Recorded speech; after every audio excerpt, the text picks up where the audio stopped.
मुंह पे कपड़ा ढके दिल्ली पुलिस क्राइम ब्रांच की गिरफ्त में खड़े इस शख्स की कहानी बहुत दिलचस्प है। नाम है हर्ष उर्फ चिंटू। दिल्ली पुलिस ने इसकी गिरफ्तारी पर 50,000 रुपए का इनाम घोषित कर रखा था। यह विदेश में भाग चुका था। क्या है इसकी पूरी कहानी, क्या है पूरा मामला, जानिए दिल्ली पुलिस क्राइम ब्रांच के एडिशनल सीपी संजय भाटिया से। क्राइम ब्रांच की एनडीआर की टीम ने एक बहुत ही अच्छा काम किया है, जिसमें हम सभी जानते हैं कि फरवरी के महीने में एक डबल मर्डर हुआ था नजफगढ़ के सैलून में। उसमें दिन दहाड़े गोली मारी गई थी पॉइंट ब्लैंक रेंज से और 2 लड़कों का मर्डर कर दिया गया था। इसका सीसीटीवी फुटेज भी वायरल हुआ था। लोगों ने देखा कि कैसे 2 लड़के पहले आते हैं सैलून के अंदर, वहां पर ऑलरेडी 2 लड़के मौजूद हैं, एक साथी उनका और मौजूद है। बातचीत होती है, कुछ आपस में इनकी बहस होती है और फिर ये 2 लड़के चले जाते हैं और वापस आते हैं हथियारों के साथ और गोली मारकर 2 लोगों को मौत के घाट उतार देते हैं। मुकदमा यह है कि 9 फरवरी को नजफगढ़ में एक सैलून के अंदर, सीजर नाम के सैलून के अंदर आशीष और सोनू नाम के 2 लड़कों का मर्डर हो जाता है और इनका एक साथी नीरज जो बाहर खड़ा था, बाद में उसके बयान पर एक मर्डर का केस दर्ज हुआ, आमजद का केस दर्ज हुआ, इन्वेस्टिगेशन शुरू कर दी जाती है। नीरज जो चश्मदीद गवाह था, उसने बताया, एफआईआर में भी लिखा है कि उसको पूरा यकीन है, उसने पहचाना भी कि इसके संजीव भैया और उसके साथी हरीश अलियास चिंटू, ये दोनों आए थे और इनकी आपस में रंजिश चल रही थी, इनकी आपस में चैलेंजिंग चल रही थी, थ्रेटनिंग चल रही थी, एक दूसरे को मारने की बात चल रही थी। और किस तरह एक पुराने मुकदमे में जो 2021 में छावला में हुआ था, जिसमें नरेश करने का मर्डर हुआ था, उसके बाबत कुछ तनातनी चल रही थी।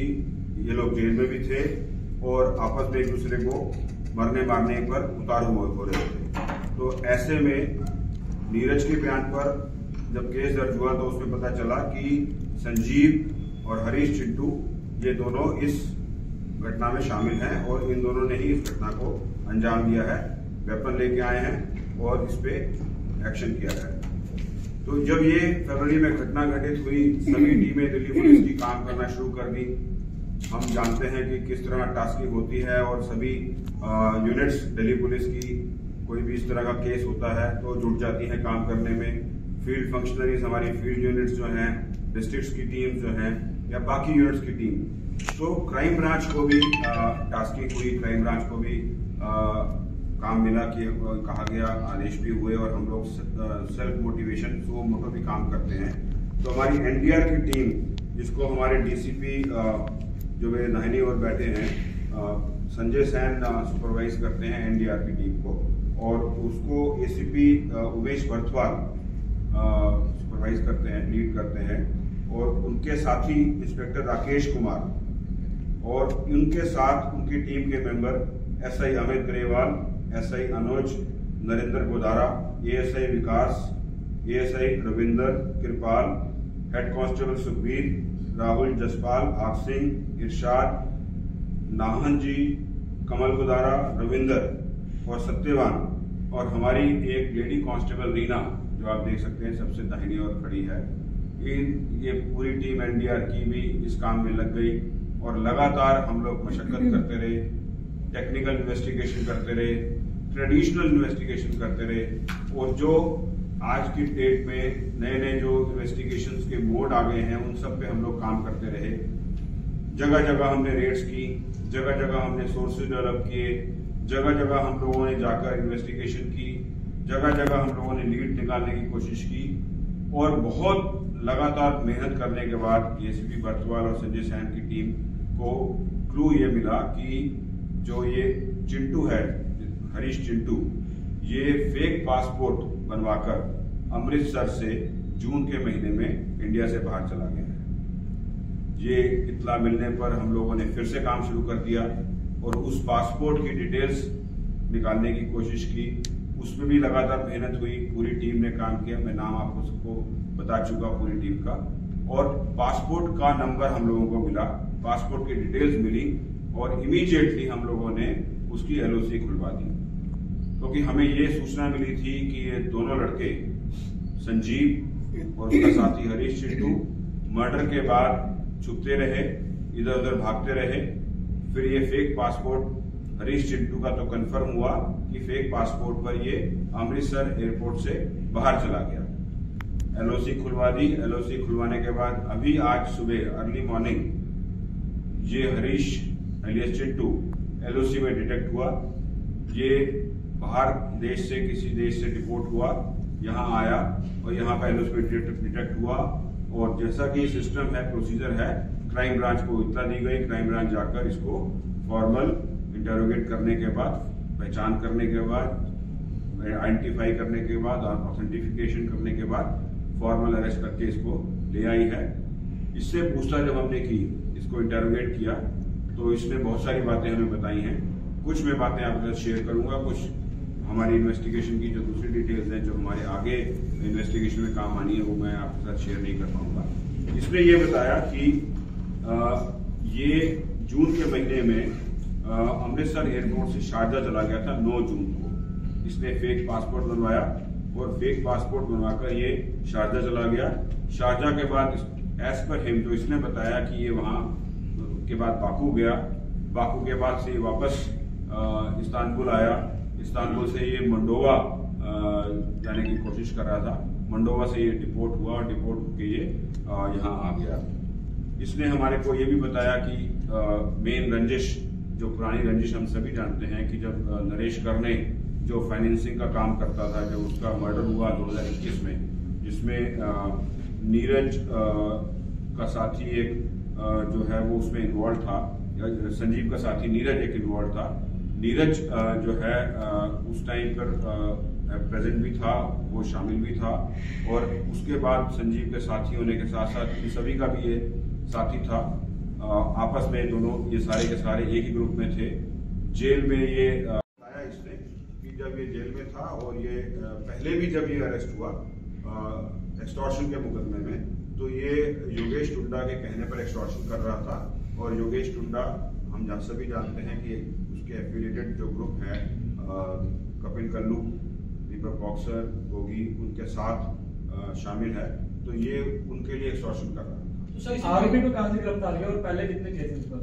आरोपी को भी बताया कि LOC में एयरपोर्ट पे ये डिटेक्ट हुआ। तो एयरपोर्ट पे जब LOC पे डिटेक्शन होती है तो जिस लॉ इन्फोर्समेंट एजेंसी ने LOC खुलवाई होती है उसको इत्तला की जाती है। तो एयरपोर्ट अथॉरिटीज ने हमें इत्तला की, बिकॉज LOC क्राइम ब्रांच की NTR टीम ने खुलवाई थी अभी कुछ दिन पहले ही। तो हमें इत्तला मिली, हम जाकर इसको वहां से ले गए।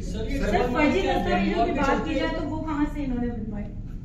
फर्जी दस्तावेजों की अभी जो प्रिलिमिनरी हमारी इन्वेस्टिगेशन है उसमें पंजाब से इन्होंने जो है वहाँ के कुछ लोगों से मदद लेकर नकली पासपोर्ट बनवाया और वहाँ से ही अमृतसर से ही इसने फ्लाई आउट किया। जो पोर्ट ऑफ वो है एग्जिट वो अमृतसर है और वहाँ से ये निकल कर मिडिल ईस्ट कंट्री के। सर ये क्या कहना सही हुआ कि जो मर्डर हुआ था ये गैंग वॉर के चलते मर्डर हुआ था, दोनों मर्डर, डबल मर्डर? इसको हम लोग एग्जैक्टली गैंग वॉर नहीं कह सकते, एक अपोजिट गैंग नहीं कह सकते। ये सारे के सारे एक साथ ही एक ही ग्रुप के साथी हैं, मिले हुए हैं, एक दूसरे को फरारी कटवाते हैं, एक दूसरे का साथ देते हैं। सर आपको दीपक बॉक्सर का नाम है तो नीरज भवाना गैंग के लोगों के साथ? मैं आगे ज्यादा जो फैक्ट है मैं उन्हीं पे आपको बात कर रहा हूँ कि जब ये पहले भी बंद हुआ तो तब एक्सटॉर्शन केस में ये योगेश टुंडा के कहने पर एक्सटॉर्शन कर रहा था। तो जो फैक्ट्स हैं मैं उन्हीं पे बात कर रहा हूँ, इन्फ्लुएंस जो है वो ड्रॉ ना करें। तो बाकी जो ये पहले ये गैंग वॉर नहीं है एग्जैक्टली, कोई रिवर्स या राइवलरी नहीं है। आपस में ही ये इन दोनों ये जो पूरा का पूरा ग्रुप था ये आपस में इसकी मदद भी कर रहा था। और कई बार शक आता था इनको कि जो मेरी मुखबरी की है वो शायद संजीव ने करी है, या संजीव को शक था कि जो कुछ बातें पुलिस को पता चल रही है या किसी और को पता चल रही है तो मुखबरी इनके साथ ही कर रहे हैं जो डिसीज है। एक दूसरे को जो धमकी दी जा रही थी उसका कारण रूट कॉज यही था? रूट कॉज आपस में ही इनका ये था कि इनको ये लग रहा था, हमने प्रेस रिलीज में भी लिखा है कि ये इनको ये लग रहा था कि ये दोनों जो हैं आशीष, सोनू और नीरज, ये तीनों इनकी मुखबरी कर रहे हैं। और उनको ये लग रहा था कि वो दोनों संजीव खासकर और हरीश चिंटू उस पूरे ग्रुप में कंप्लीटली इन्वॉल्व नहीं था। वो थोड़ा सा बाहर के जिसे कहते हैं एक्सटर्नल पेरिफेरी में रहने वाला आदमी था। तो उनको ये लग रहा था कि वो उनके साथ दुश्मनी कर रहे हैं। तो जब ये अरेस्ट होते थे तो आपस में जेल में भी ये बात चलती थी कि फलाने आदमी ने मुखबरी की, और उनको लगता था कि जो उनके ऊपर मुसीबत आ रही है या उनके अरेस्टिंग हो रही है कि ये लोग मुखबरी कर रहे हैं। सर 2 सवाल है कि तकरीबन 10 महीने से फरार था और 10 महीने के अंदर इसने बाहर से बैठ के रंगदारियां भी मांगी हैं, कई जगह कुछ वारदात करवाई है, और एक ये भी पता लगा है कि ये मोंटी मान के संपर्क में भी था और उसके कहने पे करता। लवली, ये इस अभी तक किसी भी मुकदमे में ऐसा नहीं आया है कि हरीश चिंटू रंगदारी कर रहा था या किसी को एक्सटॉर्शन कर रहा था। ये नकली पासपोर्ट पर जुलाई में गया है बाहर, और अभी तक कोई भी ऐसा फैक्ट सामने नहीं आया है जिसमें एक्सटॉर्शन में इसकी डायरेक्ट या इनडायरेक्ट इन्वॉल्वमेंट रही हो। लेकिन हाँ, ये मुकदमे जो हैं उसमें हम लोग चेक करेंगे। आज इसको लेके आए हैं और ये देखेंगे जो नाम आप ले रहे हैं वो उस नाम को उस नाम के नाम पर रंगदारी के केसेस हुए हैं। कि मोंटी मान के कहने पर कॉल्स हुई हैं। वो वेरिफिकेशन की बात है, मतलब वो हम लोग पुख्ता तौर से नहीं कह सकते, बिकॉज हम सभी जानते हैं कि एक्सटॉर्शन की कॉल्स कई बार फेक भी निकल रही हैं। बहुत सारी कॉल्स हैं। सैलून वाले केस को दिल्ली पुलिस की कई टीमें बड़ी सरगर्मी से तलाश कर रही थी, तो क्या पिछले 8-10 महीने से पहले से पता था कि इस जगह पर है, यहाँ है? हमारे पास जो इतला थी कि ये कहाँ हो सकता है, कहाँ जा सकता है, और जो भी लीड्स थी, जो भी गैंगस्टर्स के साथ ये एफिलिएटेड रहा, कनेक्टेड रहा, उन पर वॉच रखने वाली बात थी। और जितने भी हमारे तरीके हैं पुलिस के जो हम शेयर नहीं कर सकते, उस पर काम चल रहा था। हमारी टीम खासकर एनडीआर की रिलेंटलेसली, जिसे कहते हैं, बगैर रुके, बगैर थमे, बगैर सांस लिए लगातार काम करती जा रही थी। और ये था कि इन दोनों को, बिकॉज ये मुकदमा पेंडिंग था, वर्कआउट नहीं हुआ था, नजरगढ़ का डबल मर्डर केस था, इम्पोर्टेंट था पुलिस के लिए, हमने वर्कआउट किया। 8 फरवरी 2024 को किस मुकदमे में 4 दिन से बाहर आया? ये पहले एक पुराना एक्सटॉर्शन का मुकदमा था जिसमें ये बंद हुआ था। कुछ महीने जेल में रहने के बाद इसको जब बेल मिली तो ये बाहर जब आया तो इसको संजीव ने ही रिसीव किया। संजीव ही इसको अपने साथ ले गया। सारे एक ही ग्रुप में थे। जेल में ये भी मिले। और एक और इंटरेस्टिंग बात की, एक दिन पहले ही ये जो मर्डर हुआ फरवरी में, एक दिन पहले ही ये हरीश चिंटू जेल से छूटा था बेल पर, और 8 तारीख को ये छूटा तो इसको संजीव लेने गया। इसने रिसीव किया, रिसीव करके अपने पास रखा और बताया कि ऐसे ऐसे जो है हमने अगले दिन जो सामने आशीष और सोनू हैं, जहां से उनको धमकियां मिल रही थी, बिकॉज आशीष जो डिसीज्ड है इस केस में, वो भी मुकदमेवार है, उसमें भी मुकदमे थे, इनाम था 1 लाख रुपए का, और साथ में उसका साथी सोनू जिसको गोली लगी, ये वो भी सेम क्रिमिनल बैकग्राउंड और सेम ग्रुप के थे। तो वो इनको धमकी दे रहे थे, ये उनको धमकी दे रहे थे। कोर्ट में मिल रहे थे तो धमकी मिल रही थी, कहीं और मुलाकात हो रही थी तो धमकी, क्रॉस धमकी हो रही थी। तो इन दोनों ने ये सोचा कि इससे पहले कि वो अपनी धमकी को अंजाम दें, उसको एग्जीक्यूट करें धमकी को, इससे पहले हम ही एग्जीक्यूट करते हैं। तो इन्होंने उस धमकी के काउंटर में हरीश, चिंटू और संजीव ने वेपन ले जाकर नजफगढ़ के सीजर सैलून में उन दोनों का मर्डर कर दिया। नीरज जो चश्मदीद गवाह था, जिसके बयान पे पर्चा दर्ज हुआ, ये केस अब खुल गया है। हरीश चिंटू गिरफ्तार हो गया है। आगे की कार्रवाई जारी है, इन्वेस्टिगेशन जारी है और इंटरोगेशन हम लोग कर रहे हैं, और जैसे ही कोई नए फैक्ट्स मिलेंगे आपको